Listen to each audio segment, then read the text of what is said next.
Good morning. જનીન વિદ્યાના અંદર chapter number 6 આણ્વીય સ્તરે આનુવંશિકતા, એના અંદર ઘણા બધા મુદ્દા આપણે જોઈ ગયેલા છે. એમાં સ્ટાર્ટિંગમાં ડીએનએ, આરએનએનું સંશ્લેષણ, જનીન સંકેત, પછી જનીન સંકેતના લક્ષણો, એ બધું આપણે જોઈ ગયેલા. હવે આના પછીનું જે ટૉપિક છે તે વિકૃતિ, અને વિકૃતિના બે ઉદાહરણો છે, પોઈન્ટ મ્યુટેશન અને બીજું એક છે તે ફ્રેમ શિફ્ટ મ્યુટેશન.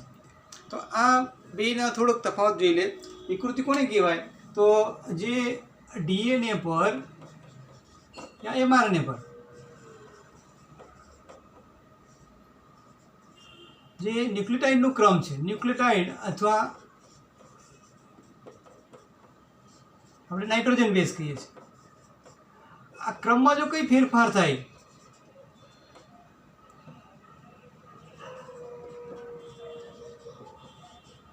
ત્યારે શું થશે? તો ડીએનએમાં, આરએનએમાં કંઈ ફેરફાર થાય એના કારણે જનીન સંકેત બદલાય. જનીન સંકેત બદલાય એટલે એમિનો એસિડ બદલાય. એમિનો એસિડ બદલાય એટલે એના અંદર લક્ષણો બદલાય, તો એને આપણે વિકૃતિ કહીશું. આ બદલાય એટલે જનીન સંકેત બદલાય.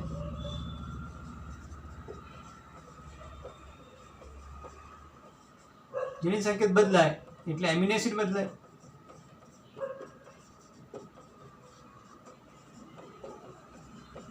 એમિનો એસિડ બદલાય એટલે પ્રોટીન બદલાય.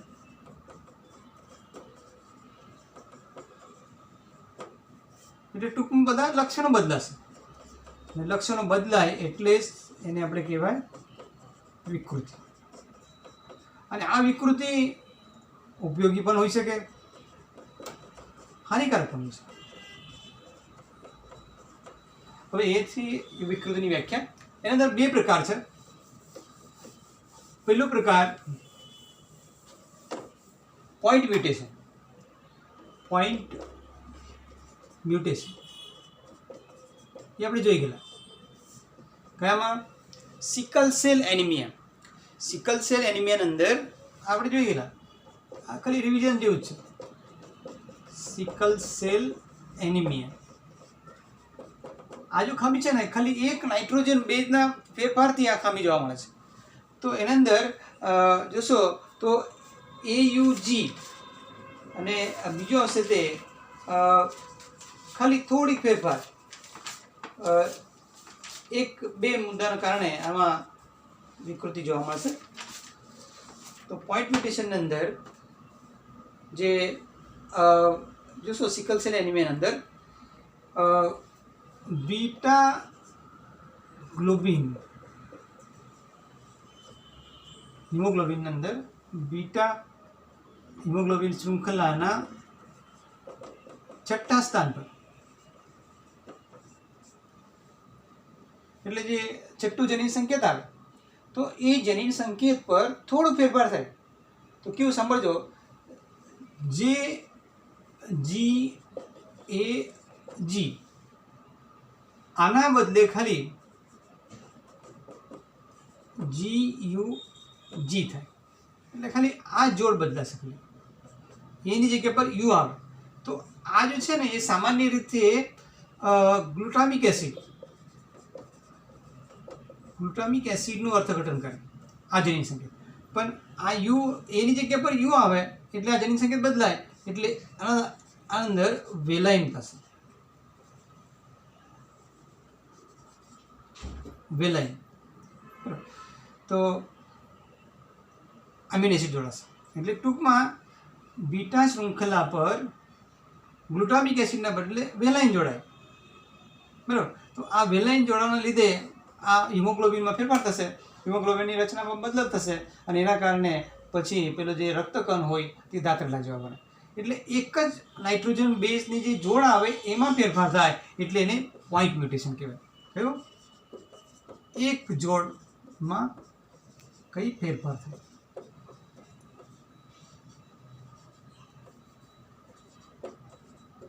એક નાઇટ્રોજન બેઝ એટલે એક જોડ, એના અંદર ફેરફાર થાય ત્યારે એને આપણે કહીશું પોઈન્ટ મ્યુટેશન. આ ઉદાહરણ સિકલ સેલ એનિમિયા હોય છે.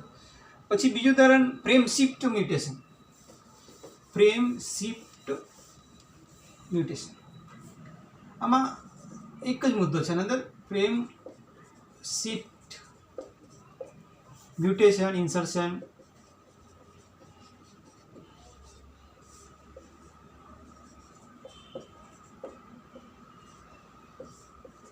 એટલે આપણે શું હતું કે એક જ જે નાઇટ્રોજન બેઝ છે એમાં ખાલી ફેરબદલ થાય, પણ આના અંદર એક નહીં બે કે વધારે જોડીઓ ને અંદર ઉમેરાય કે દૂર થાય, ત્યારે આખું જન્ય સંકેત બદલાવાનું. એમિનો એસિડ બદલાશે, 2-3 એમિનો એસિડ બદલાય એટલે એમાં પ્રોટીન બદલાશે, એટલે લક્ષણો બદલાય. તો એ જ છે ફ્રેમ શિફ્ટ ઇન્સર્શન. ખ્યાલ? તો એની અંદર ઉદાહરણ નથી આપેલું કોઈ બીજું. ચાલો હવે આના પછીનું છે તે tRNA શું છે તે. ફ્રેમ શિફ્ટ અને પોઈન્ટ મ્યુટેશનમાં તો શું સમજ પડી? ફ્રેમ શિફ્ટની અંદર 2 અથવા 2 કરતાં વધારે અથવા એના ગુણકમાં જનીન સંકેતો અથવા નાઇટ્રોજન બેઝ દૂર થાય અથવા એમાં એડ થાય, ડિલીટ થાય અથવા ઉમેરો થાય. હવે આવીએ tRNA, વાહક tRNA. વાહક tRNA શું છે તે સમજીએ.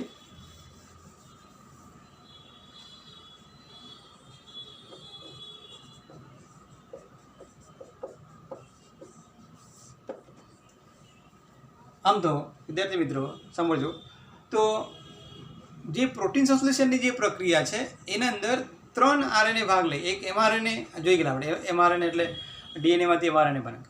બીજું rRNA, રિબોઝોમલ RNA, તે પણ આપણે આગળ જોઈશું. હવે એ બાકી છે આપણું આ વાહક tRNA. DNAમાંથી આ અલગ અલગ પ્રકારના RNA બને, તેમાં અલગ અલગ કાર્ય છે, તે કાર્યના આધારે એને નામ આપવામાં આવે. તો વાહક tRNA શું છે? તો એ કોષરસમાં રહેલા જે એમિનો એસિડ છે, આ એમિનો એસિડને રિબોઝોમ્સ પર લાવે.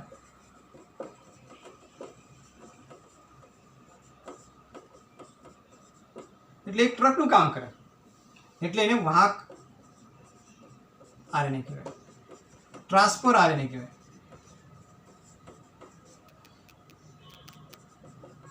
એનું બીજું પણ નામ છે, એને અનુકૂલક અનુપણ કહેવાય. અનુકૂલક અનુપણ કહેવાય. હવે એ કેવી રીતે કાર્ય કરે તે સમજો. આની જે રચના છે ને એક પાંદડા જેવી રચના છે, એક ક્લો, એક એની જે રચના છે એ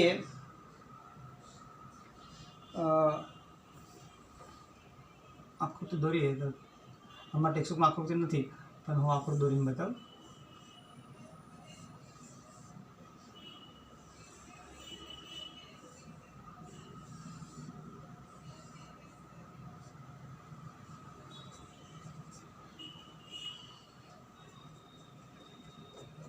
આ છે tRNA, આ છે પ્રતિસંકેત લૂપ,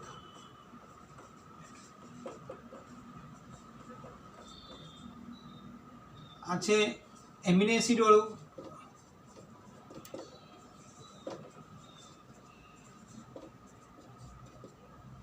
નો છેડો ત્રીજા સ્થાને જોડાય તે.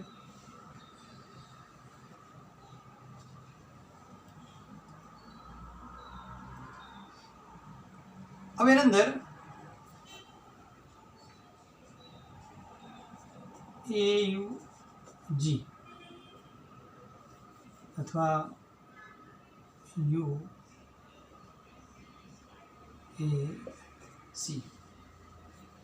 આ એક પાંદડા જેવી રચના છે, પર્ણ જેવી રચના.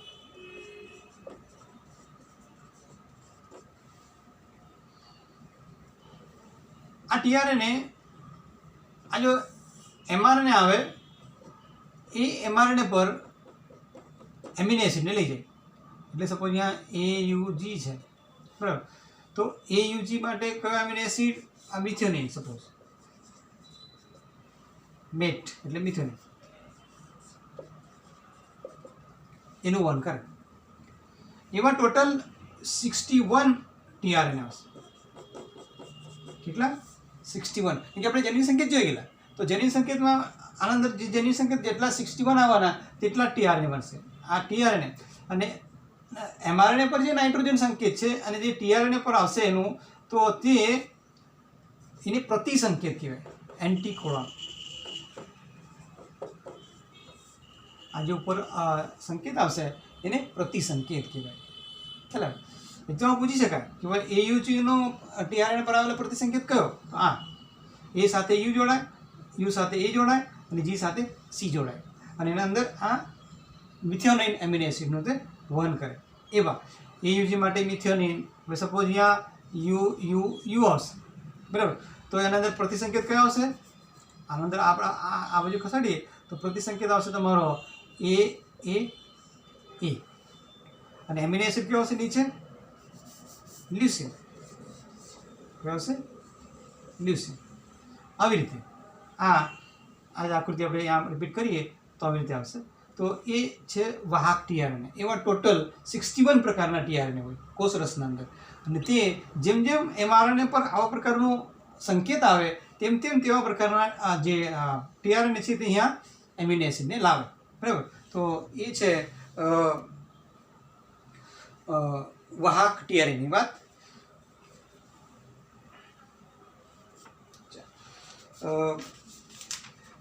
આના પછીનો ટોપિક છે તે ભાષાંતર. TRNA clear?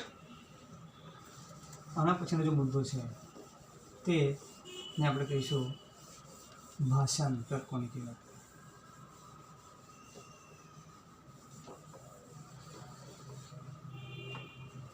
ટ્રાન્સલેશન.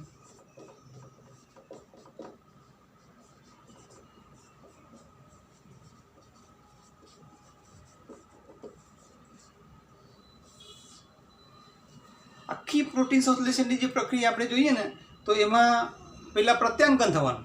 કોનામાંથી? ડીએનએમાંથી એમઆરએનએ બને, પ્રત્યાંકન થયું.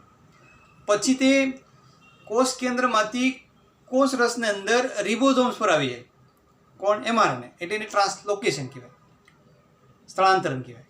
અને પછી એમઆરએનએ પર આવેલા જે જનીન સંકેતો છે એ જનીન સંકેતો મુજબ ટીઆરએનએ વિશેષ પ્રકારના એમિનો એસિડને ત્યાં લાવે અને એક આખી લાંબી પોલીપેપ્ટાઇડની રચના બને, પ્રોટીન બને. એને આપણે કહીશું ભાષાંતર.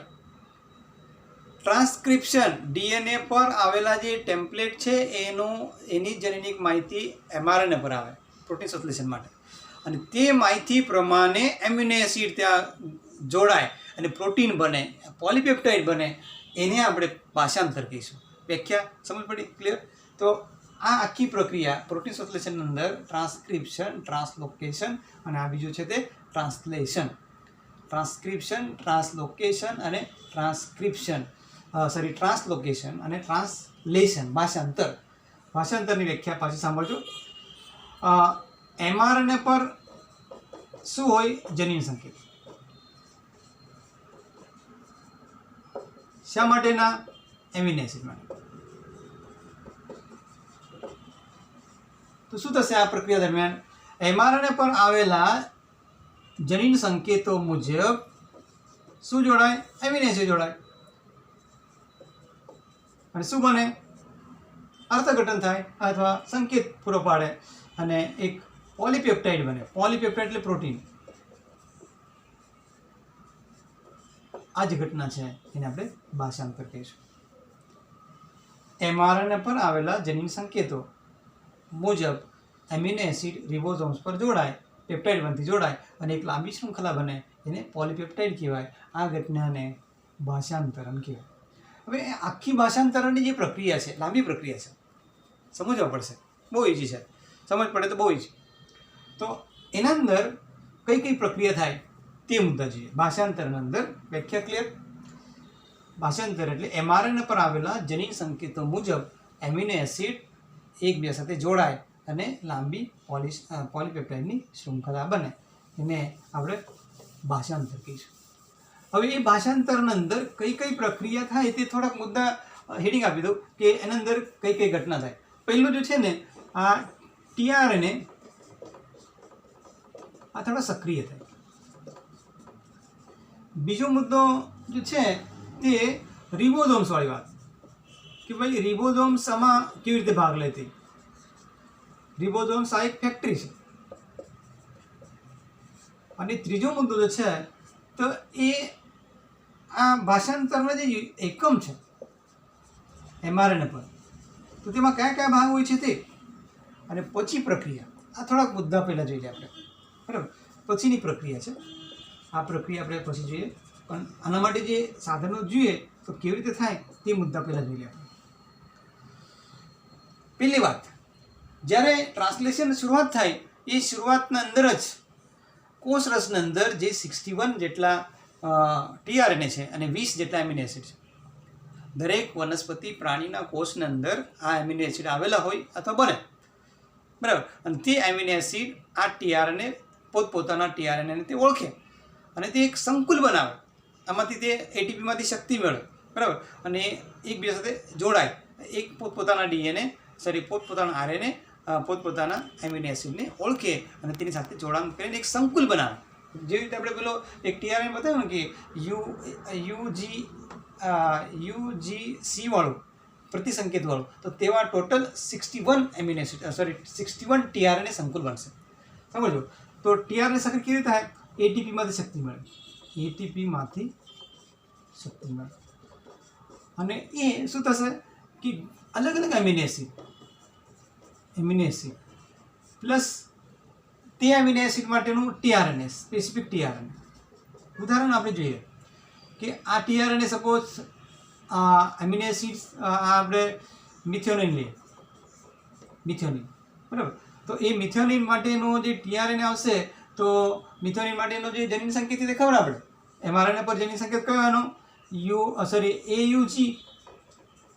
આ જનીન સંકેતના લક્ષણો આપણે જોઈ ગયેલા. તો એનું ટીઆરએન પર પ્રતિસંકેત કયો આવશે? યુ એ અને સી આમ હશે.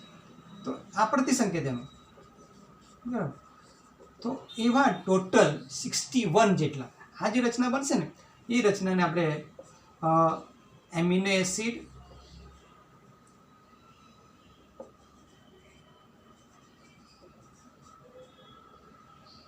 અથવા એનું ચોક્કસ નામ આપ્યું છે અકાઇલેશન ટીઆરએનએ અથવા amino acylation of tRNA. Amino acylation of tRNA આમ કહેવાય. એટલે એમિનો એસિડ ટીઆરએનએનું સંકુલ. એવા ટોટલ કેટલા બનવાના? 61 બનશે. એમિનો એસિડ 20 પણ સંકુલ બનવાના ટોટલ 61. કોના દ્વારા? આઈટીપીમાંથી શક્તિ મેળવી આ બંને જોડાય અને એવી રીતે એક સંકુલ બનશે. તે સંકુલ આપણે એક ટીઆરએનનો સંકુલ પહેલાં દોરેલો છે. ટીઆરએનએ અને નીચે મિથિયોનિન અને આ સંકેત ઉપર કોના માટેનું? મિથિયોનિન માટેનું, કે જેના પર પ્રતિસંકેત હોય. ખ્યાલ આવે? તો એવી રીતે દરેક એમિનો એસિડ માટેનો જે જનીન સંકેત છે તે એમઆરએનએ પરથી એનો જે પ્રતિસંકેત આવશે તે ટીઆરએનએ પર આવશે. અને તે ટીઆરએનએના સંકેત મુજબ એમિનો એસિડ ત્યાં આના અંદર જોડાતા જશે. એટલે એવા ટોટલ 61 સંકુલ બનશે કોષરસના અંદર. આ પહેલી પ્રક્રિયા ટીઆરએનએ સક્રિય થશે. કોષ પ્રોટીન સંશ્લેષણની પ્રક્રિયા અથવા જે ભાષાંતરની પ્રક્રિયા શરૂ થાય ત્યારે આ પહેલી stage, first stage. Second stage, આ રિબોઝોમ્સ આ એક ફેક્ટરી છે. કોષરસના અંદર જોશો તો રિબોઝોમ્સના 2 એકમ છે. 2 એકમ, યુકેરેટિક લો કે પ્રોકેરેટિક લો. તો યુકેરેટિકની અંદરની વાત કરો તો એટીએસ હોય, બરાબર. અથવા બેક્ટેરિયાની વાત કરો તો 70S હોય. તો 70Sની અંદર આમાંથી 2 નાના મોટા જૂથ પડવાના, એટલે પેટા એકમ પડશે. તો આની વાત કરો તો એની અંદર 60 અને 40Sનું પડે, અને અંદર 50 અને 30Sનું પડે. આવા 2 પેટા એકમ હોય. તો એક સમૂહમાં જ આવશે. આ એક સમૂહમાં અંદર સપોઝ જ્યારે ભાષાંતરની શરૂઆત થઈ ને ત્યારે આ mRNA બહાર પડે, કોષ કેન્દ્રમાંથી બહાર આવશે mRNA, તો mRNA પર જે નાઇટ્રોજન બેઝનો ક્રમ હોય તો સૌપ્રથમ તે જે નાનો પેટા એકમ છે, સપોઝ આ યુકેરેટિકનું છે, આ પ્રોકેરેટિક બેક્ટેરિયા, આ યુકેરેટિક, બરાબર, આ યુકેરેટિકનું છે, આ પ્રોકેરેટિક બેક્ટેરિયાનું. તો આની અંદર સપોઝ આ જો આપણે યુકેરેટિક વનસ્પતિ કોષ પ્રાણી કોષની વાત કરીએ ને તો આ આવશે તમારા 40S1, બરાબર. આ રિબોઝોમ્સ જે છે તો એની અંદર કેટલા યુનિટ આવશે? 40S1 આવશે. એ જોડાણ થશે, ખ્યાલ. અને પછી આ બીજો શરૂઆતની અંદર આ પેલું તમારો tRNA જોડાઈ જાય અને પછી અહીંયા એક બીજો યુનિટ જોડાશે. તે કયો? 50 60 યુનિટ, 60S1. આ રિબોઝોમ્સ છે, બરાબર. અને એના ઉપર આ બધી પ્રક્રિયા થતી હોય. કયો? આ mRNA છે. mRNA કોષરસમાં પ્રક્રિયા થતી છે. કોષ કેન્દ્રના અંદર mRNA બની ગયેલો તે બહાર આવશે કોષ કેન્દ્રમાંથી, અને પછી કોષરસના અંદર આ બધી પ્રક્રિયા થશે. તો આ રિબોઝોમ્સ છે. કયો છે? રિબોઝોમ્સનો પેટા એકમ. નાનો અને આ મોટો. પહેલાં કયો જોડાશે? આ જોડાશે. આ પછી જોડાય, હે ને? જ્યારે શરૂઆત થશે ત્યારે, પ્રારંભ થયા પછી આ જોડાશે. આગળ હવે આ છે તમારો રિબોઝોમ્સ. આ એક ફેક્ટરી છે કે જેના ઉપર આ પ્રોટીન સંશ્લેષણની પ્રક્રિયા થાય, ખ્યાલ. એની અંદર આ tRNA જોડાતા જશે અને અહીંયા આગળ આ બાજુ ખસશે, જે છે ને આ બાજુ ખસશે, 5 થી 3ની દિશામાં ખસતું જશે, આમ બાજુ ખસશે, ખ્યાલ. mRNA છે તો આ આમ બાજુ ખસતું જશે અને આ જે tRNA છે તે tRNA અહીંયા જોડાતા જશે અને આ બધી પ્રક્રિયા આગળ ખસશે. હવે ડિટેલમાં આગળ જોઈશે. આ ખાલી હું તમને રિબોઝોમ્સ આ એક ફેક્ટરી તરીકે કામ કરે છે એ સમજાયું. હવે આગળ જે આખી એકમની વાત કરી કે ભાઈ એની અંદર ભાષાંતર એકમ કેવું છે તે સમજો, બરાબર. ઇન્ટરેસ્ટિંગ ટોપિક છે.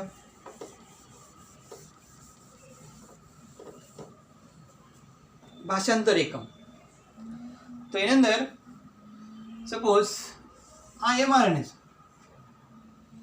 ત્યારે બી આપણે mRNA જ્યારે બને ને ત્યારે પણ આપણે પ્રમોટર, પછી પેલા રચનાત્મક અને છેલ્લો સમાપ્તિઓ, તે અલગ મુદ્દો છે. આ અલગ છે.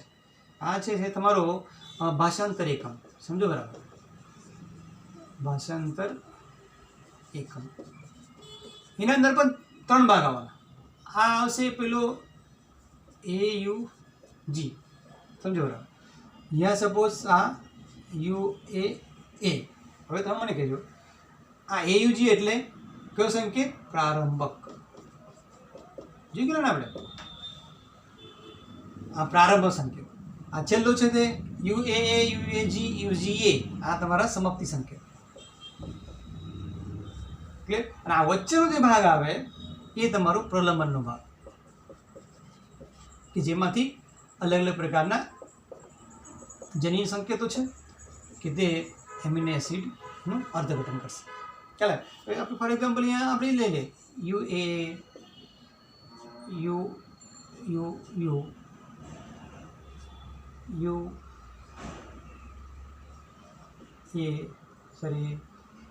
U, U, G, U, U, C, આમ હોય સપોઝ. આપણે ખાલી સમજવા માટે આવું કહ્યું છે આપણે. તો એની અંદર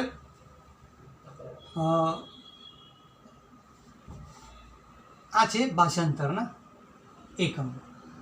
હવે આપણે ખ્યાલ ભાષાંતરના એકમ કેટલા? આ એક કયું, આ એક કયું, આ એક કયું. હવે આગળ ભાષાંતરની જે પ્રક્રિયા છે તે આપણે જોઈશું.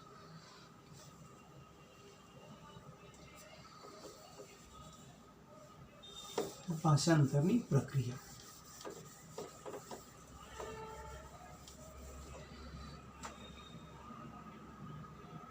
એની અંદર ભાષાંતરની પ્રક્રિયાની અંદર જોશો તો એમાં શરૂઆત કરીએ આપણે પ્રારંભથી કરીએ તો mRNA કોષ કેન્દ્રમાંથી કોષરસની અંદર રિબોઝોમ્સ પર આવે. એટલે પહેલો રિબોઝોમ્સ કયો? નાનો એકમ.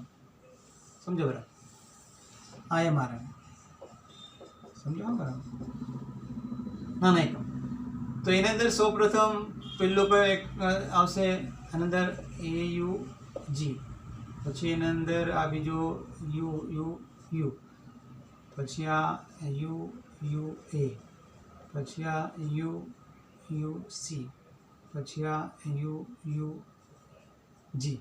સમજ? આ હું આપણે એક્ઝામ્પલ લીધા છે, એ બધા એક સાથે આવા ન હોય, મિક્સ હોય, બરાબર. તો શરૂઆત કેવી રીતે થાય? શરૂઆત કેવી રીતે થાય સમજો. કારણ કે આ પ્રક્રિયા પ્રોટીન સંશ્લેષણની પ્રક્રિયા એટલે ભાષાંતરની પ્રક્રિયા એયુજીથી જ શરૂઆત થાય.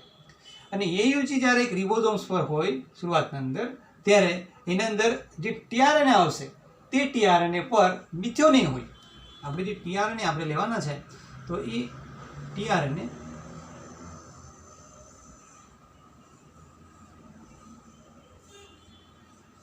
મિથિયોનિન હોય, બરાબર. એની અંદર આવશે તમારો પ્રતિસંકેત. કયો? આ પ્રતિસંકેત યુ એ સી, આ પ્રતિસંકેત, આ મિથિયોનિન અંદર છે. શરૂઆત થઈ. હવે પછી તરત જ આ નાનો એકમ પછી મોટો પેટા એકમ જોડાય. મોટો પેટા એકમ, બરાબર. પછી આગળ હવે પ્રલંબનની પ્રક્રિયા થાય. આ તો શરૂઆત થઈ પ્રલંબન. હવે આ નાના અને આ જે મોટા રિબોઝોમ્સ છે, એકમ છે, તે આ બાજુ ખસશે, આ બાજુ ખસશે. એટલે આ જ રચના તમારી થોડીક આગળ જોઈ લે તો એ આમ થશે, બરાબર, આગળ ખસશે. એટલે આ રચના આમ થવાની,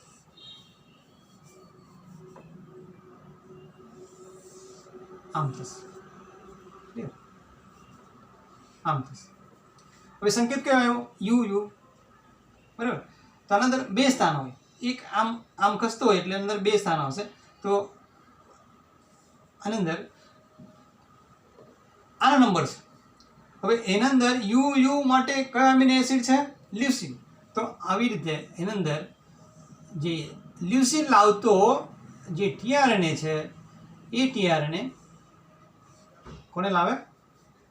લ્યુસીન, એટલે LEU, બરાબર, એને લાવે. એના અંદર પ્રતિસંકેત કયા આવશે? A A A. હવે આગળ જો આ બે એમિનો એસિડ નજીક આવે, એની અંદર પેપ્ટાઇડ બનથી એની અંદર જોડાય, અને પછી આગળની જે પ્રક્રિયા છે, આગળ જોજો, આ જો પેલા રિબોઝોમ્સ છે તે આ બાજુ ખસતા જાય એટલે અહીંયા આવશે, બરાબર. અને આ જે છે મોટું આમ થશે. ત્યારે શું થશે? આ ટીઆરએનએ છૂટું પડી જશે. અહીંયાથી ટીઆરએનએ છૂટું પડશે, આ પેલો એમિનો એસિડની જોડ નીકળશે. પછી અહીંયા કયા આવશે? એની અંદર આ પાછો ટીઆરએનએ. હવે એની અંદર આના અંદર પણ બીજું, કારણ કે યુ યુ એ માટે જે છે ને એ પ્રતિસંકેત તમારો કયો આવશે? પ્રતિસંકેત કયો આવશે? AU, આમ આવશે પ્રતિસંકેત. એમિનો એસિડ પણ એ જ છે, 4-5 જોઈ લેજો, આ જ આવશે, આ જ છે, આમ જોડાશે. આવી રીતે આ બધી પ્રક્રિયા આગળ ચાલતી જશે અને આ ટીઆરએનએ આ બાજુ છૂટા થશે. આ ટીઆરએનએ આ બાજુ છૂટા થતા જશે, આ બાજુ આમ, અને આવી રીતે આ લાંબી પ્રક્રિયા ચાલુ થવાની અહીંયા સુધી આવશે. ખ્યાલ આવે? તો એ જ રચના છે, એ રચના આગળ આવતી જશે. એમાં પણ આ તમારો લ્યુસીનવાળું જ છે, અલગ અલગ બી આવે, સરખા બી આવે. પછી એની અંદર આ છેલ્લો આવશે, અહીંયા બી આ તે જ છે, બરાબર. હવે આગળ આ જે છે યુ એ આમ જો છે, હવે એ કોઈ પણ એમિનો એસિડનું અર્થઘટન કરતા નથી, એટલે એમાં કોઈ પ્રકારનું ટીઆરએનએ નહીં જોડાય, બરાબર. એટલે કોઈ પ્રકારનું એમિનો એસિડ ન જોડાય, એટલે ત્યારે આ શૃંખલા છૂટી પડે, આ શૃંખલા છૂટી પડે. એમાં એક રિલીઝિંગ કારક આવશે, રિલીઝિંગ ફેક્ટર, આની સાથે જોડાય અને એને દૂર કરે. આ છે સમાપ્તિવાળો છેડો. ખ્યાલ? તો આવી રીતે આખી પ્રોટીન સંશ્લેષણની પ્રક્રિયા ચાલતી હોય. હવે આ યુએ આવશે એના પછીનો કયો સંકેત આવવાનો? હંમેશા AUG જ આવશે. એટલે જ એને વારંવાર જનીન સંકેત કહેવાય, સોરી રિપીટ જનીન સંકેત કહેવાય. ખ્યાલ? તો આવી રીતે આખી જે પ્રક્રિયા છે તે ભાષાંતરની પ્રક્રિયા. ક્લિયર? વિડીયો 2-3 વખત જો, નિયમ પડે તો પૂછજો, બરાબર? તો આવી રીતે આ છે. અને હું પેલો એક વિડીયો પણ અંદર મૂકેલો છે, તો કદાચ જોજો, સમજ પડશે. ખાલી TRNની આખી રચના થોડી અલગ છે અને ઇંગ્લિશમાં છે, તે કદાચ સમજ નહીં પડે તો પૂછજો. પણ આ આવી રીતે પ્રક્રિયા થાય. Thank you. આના પછીનો ટૉપિક આપણે ખાલી 2 ટૉપિક આ ચેપ્ટરમાં બાકી છે. પેલો તે એક DNA ફિંગરપ્રિન્ટવાળું અને બીજું છે તે પેલો હ્યુમન જીનોમ પ્રોજેક્ટ. તે 2 ટૉપિક બાકી છે, તે આપણે નેક્સ્ટ લેક્ચરમાં જોઈશું. Thank you.